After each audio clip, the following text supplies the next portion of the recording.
Bonjour! Bonjour! Nous sommes des étudiants en pharmacie de l'Université de Montréal. Puis aujourd'hui, on va faire un vox pop pour savoir l'opinion des gens sur le nouveau projet de loi 31 et sur le rôle du pharmacien.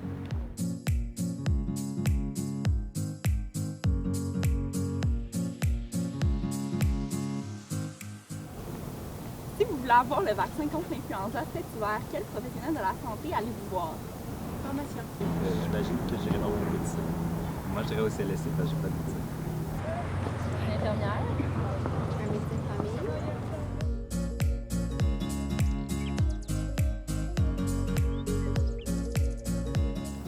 Vous êtes un patient nouvellement atteint d'allergie saisonnière. Quelle solution prenez-vous pour qu'elle soit plus rapide et moins coûteuse? A. Vous consultez votre médecin. B. Vous prenez un médicament en vente libre sur les tablettes. Ou C. Vous consultez votre pharmacien. Je pense que ça serait consulter le pharmacien. Je me dis, si on a l'option de juste consulter le pharmacien un petit 5 minutes de plus, puis c'est beaucoup plus rapide qu'aller attendre dans une salle d'attente, je me dis, pourquoi pas aller voir le pharmacien? Je vais voir mon pharmacien.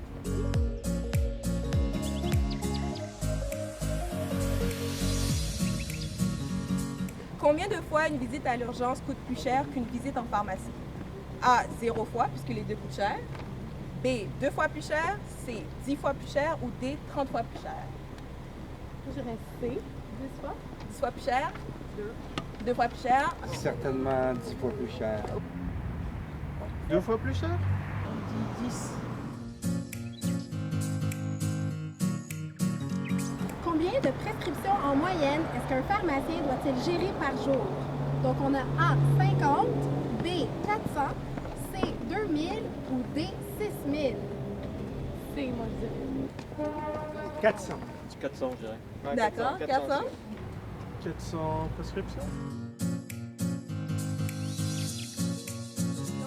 En moyenne, combien de consultations ou conseils personnalisés un pharmacien fait-il par jour? A. 5, B. 15, C. 40 ou D. 150? 40, je pense. 40, 150. 150, Je dirais 40. Moi, je dirais 15. Par jour, 15.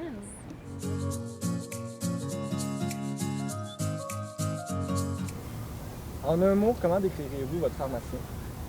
Moi, je trouve que c'est un bon conseiller. Compétent et disponible aussi. Mon ange gardien? Ils sont très accessibles, très professionnels aussi. Disponible. Accessible. compétent, en un mot. Compétent. Rassurant.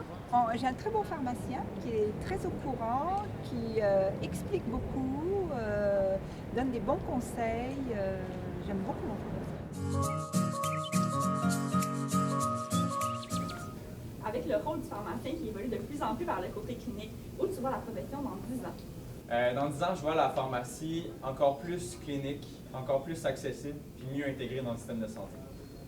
Mais je pense que dans 10 ans, il est réaliste de se permettre de voir le pharmacien comme un clinicien qui délaisse la distribution de côté.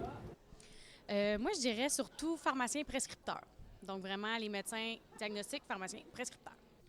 Je pense qu'on va avoir beaucoup plus de pharmacie en ligne dans 10 ans. Donc, c'est sûr que le pharmacien va peut-être être appelé à intervenir en ligne avec les patients, mais je pense qu'il va être beaucoup plus impliqué au niveau des soins pharmaceutiques. Dans 10 ans, j'espère qu'il y aura un petit peu plus de spécialités en pharmacie. Je vois que peut-être que le pharmacien va avoir une plus grande place dans le dépistage et la prise en charge des patients avec le VIH et l'hépatite C, par exemple. Je pense que le pharmacien aura une importance plus grande dans la gestion des maladies chroniques. J'ai l'impression que les pharmaciens vont être vraiment plus présents dans l'établissement de santé, puis ils vont être aussi davantage inclus dans les équipes de collaboration professionnelle avec d'autres professionnels, soit médecins, infirmières, et physiothérapeutes. Je dirais les pharmacies de plus en plus vertes et éco-responsables. Toi, t'en penses quoi? Plus de soins pharmaceutiques, moins de distribution de pilules. C'est une bonne réponse. Le pharmacien est près de sa communauté. Important. Le pharmacien, c'est le professionnel de la santé le plus accessible au Québec. Un promoteur de la santé. Un vulgarisateur. De confiance. À l'écoute des patients. Empathique. Un leader professionnel. À l'écoute de ses patients. Un ami. Un professionnel de la santé qui a à cœur la santé de ses patients.